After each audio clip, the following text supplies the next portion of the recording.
Assalamu alaikum wa rahmatullah. Have you ever finished your salah and felt a whisper of doubt? A thought that maybe, just maybe, something was missing or wasn't quite right? For example, do you say your intention out loud before starting the prayer? Do you sometimes close your eyes to help you focus? From the moment you say Allahu Akbar to the final Tasleem, there are common mistakes many of us make without even realizing them. Mistakes in our posture, in our clothing, and in our focus that can affect the very essence of our prayer. Today, we're going to uncover and correct 10 of these frequent errors according to the authentic Sunnah, so stay with us. And don't forget to subscribe and drop the word prayer in the comments if you're eager to perfect your prayer. Let's start with something that comes up often. Many Muslims have gotten used to verbally stating their intention before prayer, saying things like, I intend to pray. Is this really the correct way to begin Salah? بسم الله الرحمن الرحيم والصلاة والسلام على سيدنا محمد صلى الله عليه وسلم. That's a very important opening question. The short answer is no. This practice is not part of the Sunnah. The Prophet Muhammad sallallahu alaihi wasallam, the most perfect in worship, never said his intention out loud before prayer, nor did he teach his companions to do so. Think about it this way. You don't say out loud, I intend to eat, before you start eating, or I intend to drink before you sip water. Once you know in your heart what you're about to do, your intention is already set. The place of intention is the heart. All sheikhs agreed on this. And if someone mistakenly says something with the tongue that contradicts what's in the heart, what counts is what the heart intended, not what was uttered. And some people pray with their eyes closed, maybe thinking it helps them focus. What's the ruling on that? Closing the eyes during Salah is generally disliked.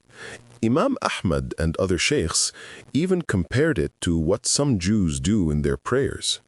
The Sunnah is clear. The Prophet Muhammad sallallahu alaihi wasallam and his companions kept their eyes open, usually focused on the place of prostration. The reasoning is simple. Every part of the body has a share in the prayer. The eyes, too, are meant to engage. Closing them means losing that sunnah.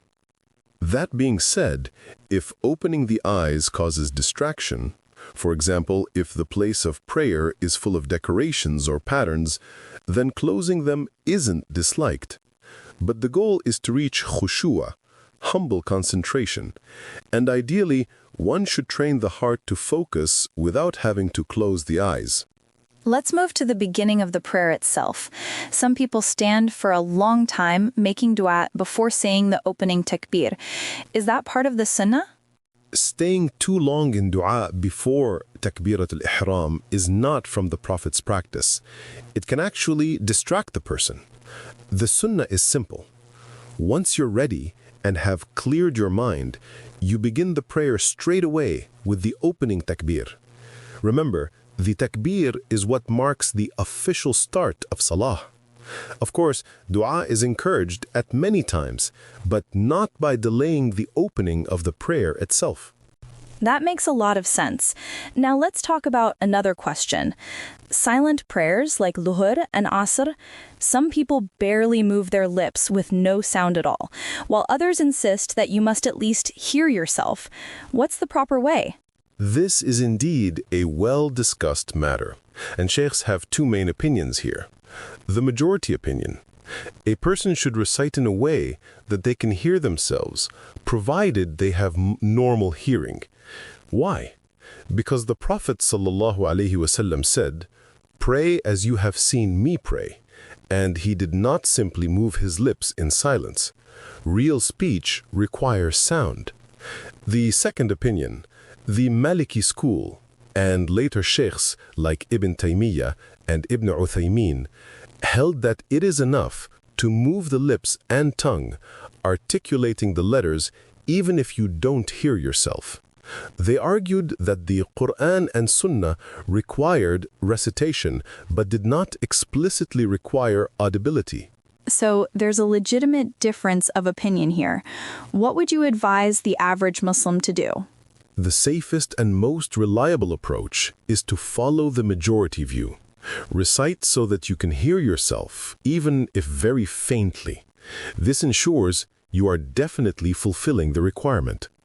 However, if someone follows the Maliki view, especially in cases of difficulty or weak hearing, there is flexibility. But the key takeaway is this: simply thinking the words in your head is not enough, nor is moving your lips without actually forming the sounds.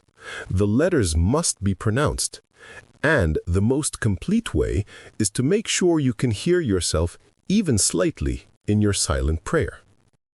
You know, one thing I've noticed in many mosques is how differently people perform rukoo, the bowing position in prayer. Some just bend a little, almost like their hands barely reach their knees, while others bend so deeply that it looks exaggerated. Can you clarify for us what the Sunnah actually teaches about this? What's the correct way to bow? That's a very important observation. Both extremes you described, the slight bend and the overly deep bow, are not in line with the practice of the Prophet ﷺ. According to the Sunnah, the correct way is to straighten the back during Rukoo. The head should be aligned with the back, not lifted up, not drooping down.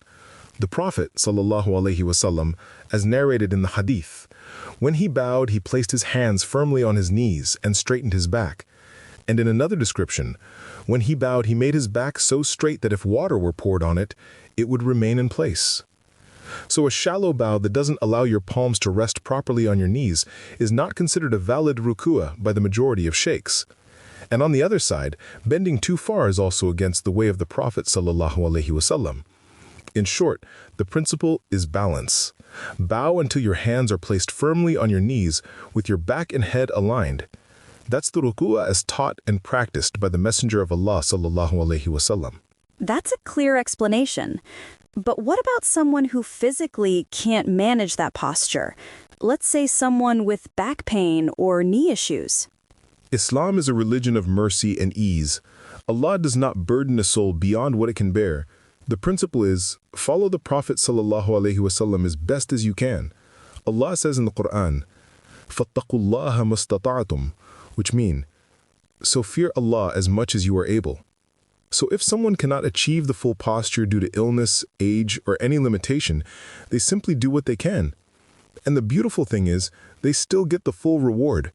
The Prophet ﷺ said, if a servant becomes ill or travels, Allah writes for him what he used to do when he was healthy and resident. So the point is effort and sincerity. That's very comforting to hear. Now, there's another habit I've seen among some worshippers. When they rise from Rukoo and say, ربنا ولك الحمد. They lift their gaze to the sky. Some even raise their hands with dua and then wipe their faces. What do you say about that? In fact, the Prophet ﷺ warned strongly against lifting one's gaze during prayer. He said, let those who raise their eyes to the sky in prayer stop, or their eyesight may be taken away. The sunnah is to keep your gaze fixed on the place of prostration throughout the prayer. When rising from Rukoo, you say, Sami Allahu liman hamida, while raising your hands, and then respond, Rabbana walak alhamd, and the hands should go back to the chest just as they were before bowing. As for raising the hands with dua and wiping the face at this point, there is no authentic evidence that the Prophet ﷺ ever did this in his prayer, so it's not part of the sunnah. The correct way combines humility, focus, and fidelity to the Prophet ﷺ's practice. Another area where I see differences is the position of the hands while standing. Some people let their arms hang down by their sides. What's the correct position? The sunnah is to place the right hand over the left during Qiyam. This was the common practice reported from the Prophet ﷺ and most of the companions. Scholars mention different positions: on the chest, below the chest, or above the navel. All of them are acceptable. As for letting the hands hang by the sides, some scholars, like the Malikis, permitted it, but the majority considered placing one hand over the other to be closer to the sunnah. And of course, neither position invalidates the prayer. Now, let's talk about clothing. Is it okay to pray in clothes that have images on them? Clothing with pictures, especially of living beings, whether animals or humans, is discouraged in Salah. The prayer is valid, but such images may distract you and others, and they go against the humility we should have before Allah. The Prophet ﷺ encouraged us to wear simple, modest clothing in Salah. So while the prayer counts, it is better to avoid garments with pictures to perfect our worship. That leads me to a related question. What if the prayer space itself has images, or even the prayer mat has detailed designs or pictures? You're right, the same principle applies. If the place of prayer has images of living beings, humans, or animals, this is problematic because the Prophet ﷺ said the angels do not enter a house where there are images. As for non-living designs, like trees or buildings, they are not haram, but they can still distract the worshipper. The Prophet ﷺ once prayed in a garment with patterns, and later asked for it to be removed because it distracted him.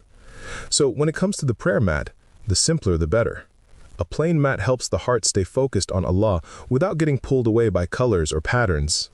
One of the most common issues people ask about is movement during prayer. What counts as excessive movement, and how does it affect salat? This is a very serious matter. Small movements happen to everyone, but constant fiddling, like interlocking fingers, checking your watch, scratching, or repeatedly fixing clothes, reduces the reward of prayer if done unnecessarily.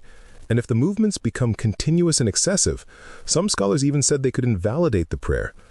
The Prophet Muhammad ﷺ was the best example.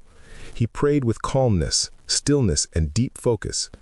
If we want our prayer to be accepted and rewarded, we should follow his model and avoid unnecessary actions. The journey to a better prayer starts with awareness and is fulfilled by action. May Allah grant us sincerity and help us pray as the Prophet ﷺ prayed.